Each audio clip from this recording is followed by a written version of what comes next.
Uma pessoa que prefere não mencionar seu nome nos conta isso depois de ouvir tantos testemunhos sobre trabalhos de feitiçaria que foram feitos com aqueles que compartilham suas experiências aqui. Decidi enviar a minha história, da qual felizmente já saí, mas que me custou muito entender. Existe gente muito, mas muito má, que só busca prejudicar os outros por seus interesses, sem se importar com as consequências. Foi durante os nossos primeiros anos de casamento que meu marido e eu estávamos nos adaptando e comecei a sentir várias dores na coluna, principalmente ao acordar. Acreditei que isso se devia ao fato de que, pela primeira vez em muito tempo, estava compartilhando a cama com alguém. Algo que já havia feito antes, mas nunca tão frequentemente. Guardei isso o máximo que pude, pensando que eventualmente me acostumaria, até que com o passar dos meses não consegui mais esconder.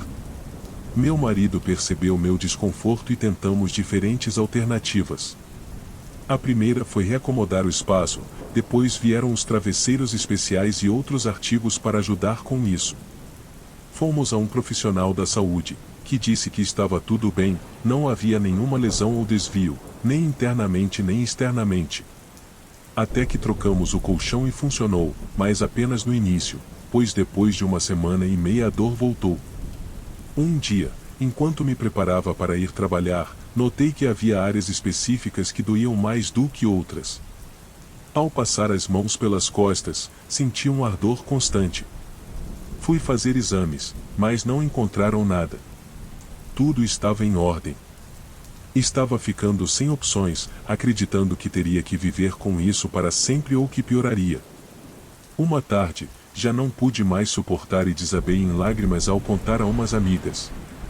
Não sabia se chorava de frustração ou de dor. No meu trabalho, precisava estar sentada e isso fazia com que minha coluna doesse constantemente. Estava muito desesperada. Não esperava que me dessem uma solução, só queria desabafar. No entanto, não apenas me deram palavras de incentivo, mas também me ofereceram a alternativa de ir a um tratamento diferente, um curandeiro que uma das minhas amigas conhecia.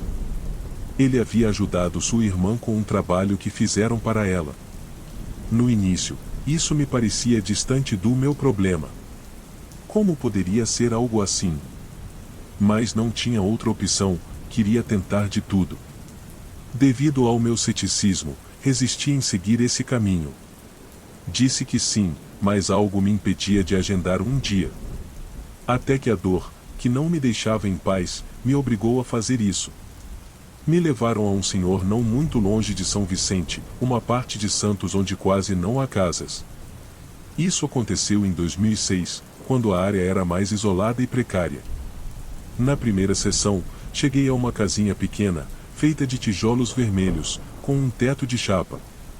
Para minha surpresa, esse homem soube do que se tratava assim que cheguei. Ao me deitar na maca e apontar as áreas mais doloridas, ele começou a me beliscar levemente, o que desencadeou uma dor intensa. Ao ouvir meus gemidos, ele disse que isso era o que estava me acontecendo durante as noites. Perguntei a que ele se referia e ele respondeu que eu estava sendo vítima de um trabalho feito dentro de minha casa. O senhor me perguntou sobre meu lar para recapitular e encontrar algo, saber onde estava o que ele dizia estar escondido. Eu lhe disse que a casa era nossa, mas que não éramos os primeiros proprietários.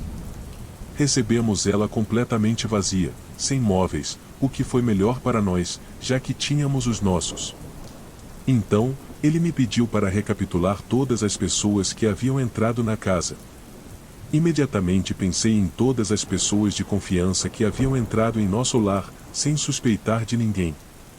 Apenas minha irmã, o irmão do meu marido, meus pais, meus sogros e uma amiga muito próxima haviam nos visitado. O senhor então me pediu para não dormir ainda em meu quarto, pois algo lhe dizia que o que fosse estava lá. Enquanto isso, ele me prepararia uma solução. Não contei ao meu marido, pois ele é mais cético do que eu. Acredito que ele até reclamaria por eu estar me envolvendo nessas coisas e gastando dinheiro com isso. Mas o senhor não me cobrou, apenas pediu que eu lhe trouxesse uma vela. Naquela tarde, recapitulamos todos os nossos convidados até então, com o pretexto criado por mim de que faríamos uma festa. Concluímos que apenas pessoas de confiança haviam entrado na casa. Fiquei decepcionada ao pensar que, se isso fosse verdade, alguém próximo a nós estava nos fazendo mal. Meu marido então lembrou que a única pessoa que nos ajudava com a limpeza era uma mulher de uns 50 anos, que eu nunca via devido aos meus horários. Apenas a conheci na entrevista, que foi algo muito informal. Perguntei sobre ela e percebemos que a conhecemos por acaso. A escolhemos porque era empregada da família que nos vendeu a casa. A senhora chegou um dia, tocando nossa porta, mencionando os nomes dos antigos proprietários, disse onde vivia e conhecia a casa. Precisávamos de alguém para nos ajudar com a casa. Enquanto ela trabalhou lá, não faltou nada.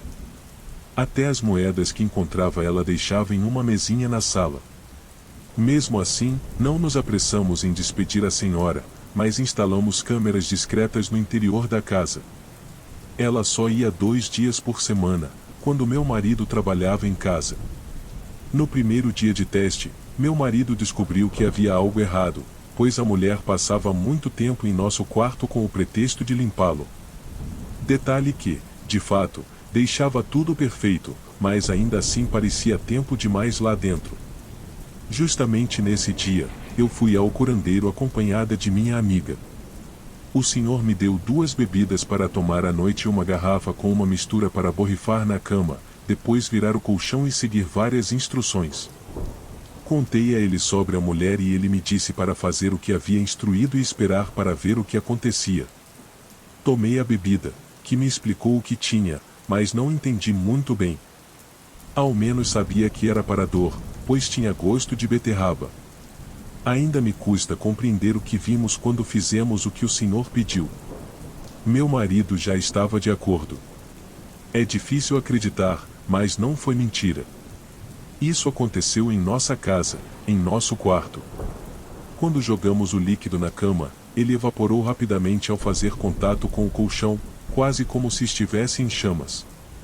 Tocamos a cama com medo de nos queimar, mas estava normal, até fria. Um cheiro horrível saiu de lá. Não sei descrever, mas nos tapamos rapidamente. Viramos o colchão rapidamente e fizemos o mesmo do outro lado, jogando o líquido. Uma mancha negra apareceu no centro, desintegrando o material da cama. Meu marido pegou luvas, ao ver o que havia entre os materiais, meteu a mão. Eu não podia acreditar no que estava vendo. Meu marido tirou do colchão um esqueleto de cobra, enrolado em um tipo de bastão. Gritei de medo e meu marido disse que era um bastão, mas eu estava certa de que o que estava enrolado no esqueleto era um osso humano. Ouvi meu marido colocando tudo em um saco preto de lixo e ouvindo o chocalho da cobra. Ligamos para o homem que nos ajudava e ele nos disse para guardarmos e que se livraria disso. Levamos o saco à casa do senhor, que nos disse, muito preocupado, que estavam bem trabalhados com aquilo. Até levantaram um morto para nos prejudicar. Mas felizmente nos movemos a tempo. A única que se iria seria a senhora. Depois disso, as coisas melhoraram em 2 dias. Eu já não tinha dor, até dormia no chão e não me doía.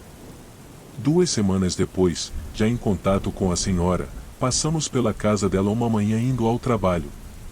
Não sabemos se foi ela ou alguém mais, mas na casa havia 2 laços pretos na entrada. Às vezes, muita gente acredita que os culpados são os que passam por isso por confiar nos outros, o que não tem nada de errado, mas tristemente há pessoas que se aproveitam disso.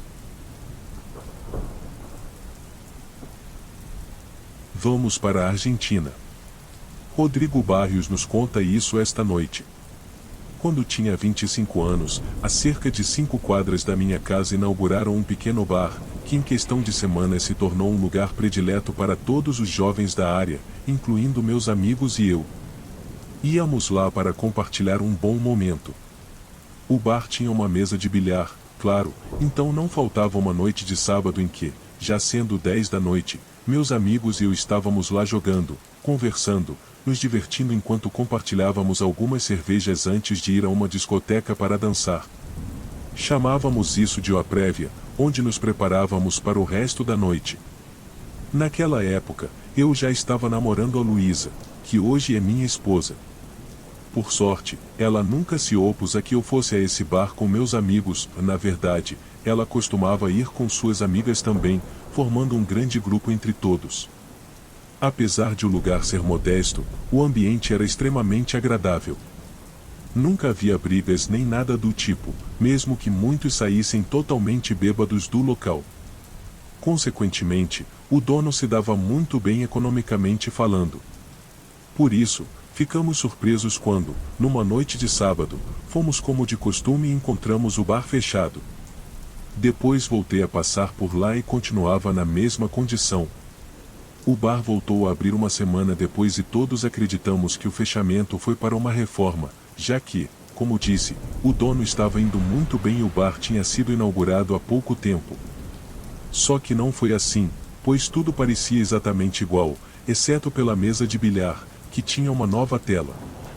Antes era verde, agora era azul. Os dias seguintes continuaram como sempre, até que 2 semanas depois o bar voltou a fechar. Naquela época, eu já tinha uma boa relação de confiança com o dono e seus 2 filhos, que atendiam o local. Por isso, me senti à vontade para perguntar a eles por que haviam fechado de repente. Eles me disseram algo que achei estranho. Desculpe, Rodrigo, mas fale com meu pai, ele talvez te explique melhor. Mas não se preocupe, está tudo bem. Continuem vindo como sempre, nós faremos o possível para que vocês se divirtam aqui. Foi o que me disse, digamos, Julian, que estava sozinho no bar naquela tarde, limpando o local para deixá-lo pronto para a noite. E assim fiz. Quando saí do trabalho à tarde, passei pelo bar novamente. Não tinha intenção de perguntar mais nada, não queria parecer curioso ou intrometido, mas ao ver o senhor do outro lado da janela atendendo as pessoas com aquele empenho singular, decidi descer da minha bicicleta e entrar para cumprimentá-lo. Para disfarçar, pedi uma cerveja e me sentei em um dos bancos do balcão. De lá, começamos a conversar enquanto ele continuava com seu trabalho. Em um momento, ao ver que eu estava ali por meia hora e sendo um dia de semana, pensei que meus pais poderiam se preocupar. Então, me atrevi a perguntar a razão pela qual tinham fechado. Obrigado, Sr. Morales, mas acho que já vou para casa. Estão me esperando lá, respondi ao dono, a quem vamos chamar de Sr. Morales. Vá tranquilo, esperamos você no sábado como sempre, ele respondeu. Considerei que as palavras que usou para se despedir eram oportunas para fazer a pergunta, então respondi brincando, claro que sim, estarei aqui, bem, se não fecharem de novo. A propósito, o que aconteceu, senhor? Tudo bem. Por que fechou 2 vezes? Lembro que seu rosto perdeu o sorriso típico e, após manter a cabeça baixa por alguns momentos, voltou a me olhar com a mesma expressão para fazer uma proposta inesperada, pelo menos para mim. Seu nome é Rodrigo, certo? Preciso de um jovem para ficar de madrugada cuidando do bar. Meus filhos vão para a universidade de manhã e não podem ficar, e eu preciso cuidar da minha esposa, que está doente. Não se preocupe, você fica sozinho depois que fecharmos o bar. Nós vamos embora e deixamos as chaves com você. Prometo que antes do meio-dia eu volto e você pode ir. Além disso, se quiser, posso te levar para casa na minha caminhonete para que não precise se deslocar de bicicleta. Naquele instante, não soube o que dizer. O trabalho que eu tinha na época era apenas à tarde, então seria bom me ocupar de madrugada para ganhar um dinheiro extra. No entanto, queria pensar um pouco, pois durante o dia tinha outras ocupações, como passar tempo com minha namorada, e não queria causar problemas em nosso relacionamento. Respondi que primeiro queria me organizar e que no dia seguinte daria a minha resposta. O Sr. Morales concordou e nos despedimos. Fui para casa e, naquela noite, contei a Luísa sobre a proposta de trabalho que o Sr. Morales havia feito. Mas, em vez de reclamar sobre o tempo que teríamos menos juntos, ela me contou algo que me deixou desconcertado. Você tem certeza de que quer fazer esse trabalho? Você não ficou sabendo do que acontece naquele bar? Meu pai é amigo do dono e, há pouco tempo, me contou o que acontece lá. Dizem, Rodrigo, que ali há assombrações, algo assim. Nas 2 vezes em que fecharam, lembra? Foi por causa disso. Meu pai me contou que o dono levou um curandeiro para fazer uma limpeza no local e outras coisas assim. Mas, segundo ele, tudo continua igual. No início, fiquei pasmado, mas depois de alguns segundos quis disfarçar como me sentia e comecei a rir, perguntando a Luísa se ela acreditava nessas coisas. Do meu ponto de vista, não existiam fantasmas, e os curandeiros eram apenas aproveitadores das situações das pessoas. Luísa ficou chateada por eu rir disso e, seriamente, me desafiou a aceitar o trabalho, dizendo que não se importaria se não nos víssemos por um tempo. Total, depois você me conta como foi, disse ela. De minha parte, não quis dar o braço a torcer, então naquela noite fizemos uma espécie de aposta para ver quem dos dois tinha razão. No dia seguinte, fui ao meu trabalho e, ao passar pelo bar, entrei para dizer ao filho do dono que aceitava a oferta de trabalho. Ele disse que já estava sabendo que seu pai havia me oferecido o posto de cuidador e ficou feliz com a minha resposta. Combinamos que naquela mesma noite eu me apresentaria após a meia-noite. Como era no meio da semana, o bar fecharia cedo, e eu ficaria sozinho na minha primeira noite como vigia. Não vou mentir, estava empolgado, mas ao mesmo tempo não conseguia tirar da mente o que minha namorada havia contado sobre o lugar. Quando o Sr. Morales e seus filhos foram embora, me pediram para servir o que quisesse, até jogar bilhar, para que a madrugada passasse rápido, segundo eles. Foi exatamente o que fiz. Algumas horas depois, tirei uma cerveja do congelador e comecei a jogar bilhar. Estava bastante concentrado nisso quando, de repente, ouvi algo estranho. Sou de Buenos Aires, Argentina. Acho que não mencionei antes. Moro em um bairro onde não se fala muito sobre aparições fantasmagóricas, bruxas, ou nada do tipo. Esse era o motivo pelo qual eu não acreditava nessas coisas, mas, como já ouvimos e vocês sabem, a vida às vezes nos pega de surpresa com coisas que antes eram irreais ou inexistentes. Ouvi quando alguém bateu no vidro de uma das janelas, mas foi de maneira suave, como tentando não chamar muita atenção. Todas estavam cobertas com cortinas, então não podia ver nada do lado de fora.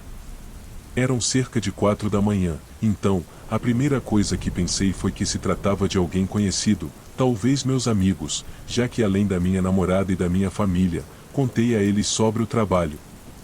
Pensei que vinham me visitar e isso alegrou a noite, mas quando me aproximei da janela e movi a cortina, não havia ninguém.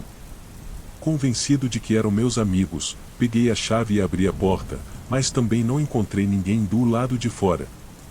Apenas alguns veículos passavam pela rua, e alguns motoristas me olhavam ao passar. Foi quando, pela primeira vez, senti um calafrio muito estranho no corpo, repentino e inexplicável. Fiquei mais alguns segundos esperando que quem tivesse batido na janela aparecesse, mas como ninguém apareceu, voltei a entrar e tranquei a porta. Como disse, minha mente estava convencida de que tudo isso era uma piada dos meus amigos. Fui para a mesa de bilhar e continuei jogando sozinho, mas menos concentrado. A porta estava à minha esquerda, e à direita tinha um corredor que dava para o banheiro. Entre a mesa de bilhar e o banheiro havia uma grande mesa de madeira onde, de repente, ouvi batidas. Por fim, não pude mais me concentrar no jogo. Ao contrário da vez anterior, fiquei muito nervoso e não me atrevi a me aproximar do banheiro para ver o que acontecia. Mesmo sem me mexer, continuei ouvindo os ruídos que vinham daquele lado. Na realidade, eram várias batidas, então pensei em ir ao bar e pegar uma garrafa para usá-la como arma de defesa. Essa era a única coisa que se passava pela minha mente, já que, seja quem fosse que estivesse fazendo isso, eu queria assustar ou, na pior das hipóteses, me defender. Com a garrafa na mão, andei em direção ao banheiro devagar. Quando estava quase lá, os ruídos pararam, e ouvi um leve sussurro, mas não entendi o que dizia. De qualquer forma, só ouvi uma vez. Sem mais, empurrei a porta do banheiro e a cena que vi foi espantosa. Por todos os lados havia pedaços de espelhos e manchas de sangue. Pus-me a tremer como uma folha, mas ao mesmo tempo não queria parecer impressionado pelo que estava vendo. Pensei em ir até a saída para ver o que estava acontecendo. De repente, senti uma sensação muito estranha e inexplicável, algo como uma brisa gelada que passava por mim e, em questão de segundos, uma força imensa me empurrou para a parede. Caí e imediatamente desmaiei. Acordei na mesma posição algumas horas depois, e ao ver a luz do sol entrando pelas janelas, percebi que havia passado a noite inteira desmaiado. Levantei-me com muito esforço e, como pude, saí do bar. Poucos minutos depois, o Sr. Morales chegou com seu filho mais velho. Antes de abrir a porta, o Sr. Morales perguntou se tudo estava bem e por que estava fora do bar, além de me dizer que estava muito pálido. Com muito medo, apenas contei o que aconteceu. A expressão no rosto do Sr. Morales era indescritível. Ele disse que acreditava no que eu dizia porque algo semelhante aconteceu com outros jovens, e pediu desculpas por não ter me avisado antes. Pedi demissão naquele instante. No fim, entendi que Luísa e seu pai tinham razão. Desde então, tudo mudou para mim. Tenho uma crença especial e não pretendo repetir a experiência. Hoje, tento manter uma vida mais tranquila e, definitivamente, não aceito mais ofertas de trabalho noturno. Essa é a minha experiência e, claro, fica em cada um de vocês acreditar ou não. O que é certo é que algo raro acontece naquele bar e nunca mais voltei lá.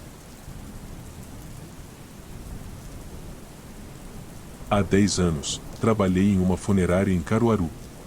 Foi meu último trabalho naquele estado antes de me mudar para onde vivo atualmente, em Recife. O estabelecimento onde trabalhei por apenas alguns meses era um dos lugares mais quentes da região, e quando digo quente, era porque, naquela época, era raro ver famílias velando seus entes queridos que não pertenciam a grupos envolvidos em negócios obscuros, se é que me entendem. E você percebia isso facilmente pelo que carregavam sempre com eles. Mesmo assim, eles nunca se metiam com você. Eu trabalhava na recepção no turno da tarde e ficava até a hora do fechamento. E foi em uma dessas ocasiões, quando a última família que estava velando seu falecido foi embora, que estava dando uma volta junto com o guarda, que também não ficava lá. Não havia necessidade e era mais arriscado do que qualquer outra coisa. Além disso, não ficava nenhum corpo. Sei que em algumas funerárias eles podem ficar por um tempo, mas lá não, e era mais por uma questão de segurança, que contarei mais adiante. Quando cheguei à recepção, o guarda tinha ido buscar suas coisas para fecharmos e irmos embora. Mas de repente, ouvi como se muita gente viesse correndo de uma das salas onde os corpos são velados.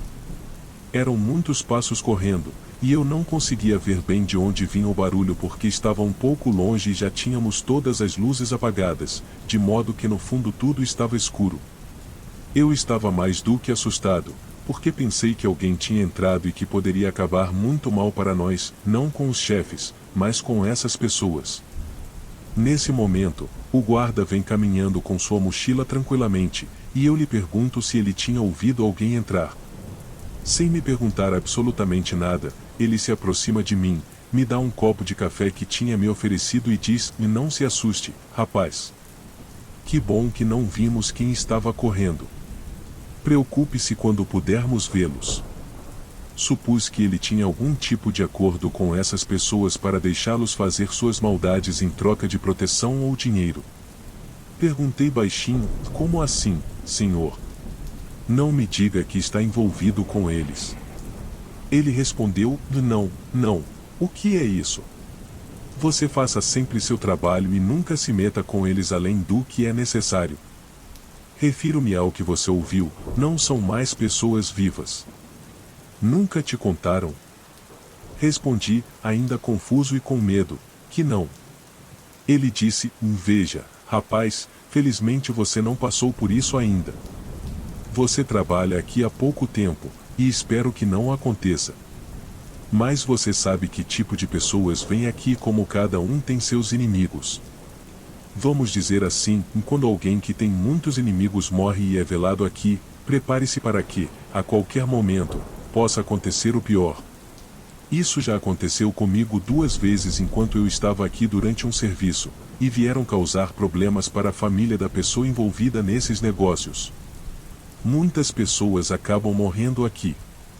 Claro, nós maquilamos o local e encobrimos tudo. Mas o que você ouviu são aqueles que ficaram aqui. Não sei se ainda tentam escapar como tentaram na época ou o que. Então, entre o que pode te assustar, eu prefiro os que aparecem do que os sons de passos correndo. Esses sons de passos correndo continuaram a ser ouvidos quando tudo estava em silêncio. Só pararam quando me mudei para outro estado, e nunca soube o que mais aconteceu com aquelas capelas. Imagine tudo o que pode ficar em uma capela de velório, tantas emoções negativas. Quando eu tinha 16 anos, minha família e eu fomos visitar meus avós. Eles viviam em um vilarejo nos arredores de Uruçuca. Nossa visita coincidiu com a morte de um dos filhos de uma prima da minha avó, algo assim era o parentesco. Quando chegamos à casa da minha avó, eles estavam saindo para dar os pêsames à família, e meu pai se ofereceu para que os acompanhássemos. Iríamos no nosso carro e, de lá, poderíamos decidir onde jantar. Aceitaram, e fomos. Chegamos a um velório na frente de uma casa.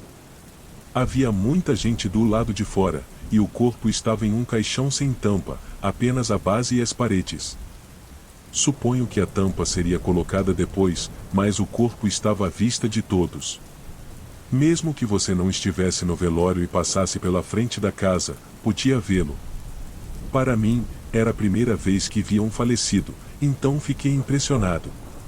Lembro-me dos meus avós cumprimentando e abraçando as pessoas, que choravam desconsoladamente.